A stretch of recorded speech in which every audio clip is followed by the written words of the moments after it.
Дорогие друзья, у нас сегодня действительно очень значимое, знаменательное событие.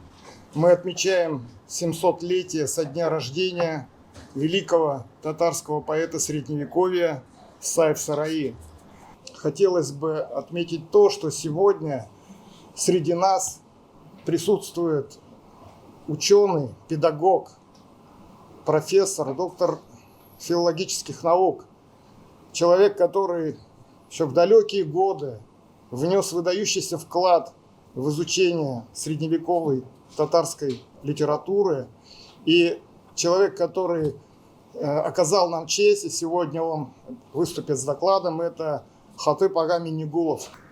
Кроме этого, мы не исключаем возможность того, что и надежд, что великий поэт и государственный деятель Средневековья Сайф-Сараи родился в селе Камшла, именно Самарской области. Мы тоже. Проведение такого мероприятия, как сегодня, я считаю очень уместным, очень таким полезным, и в дальнейшем мен ойлаймын да монсы алға таба шушыннан бір теге таяныш ноқтасы болып, енді алға таба тағын да кеңейді.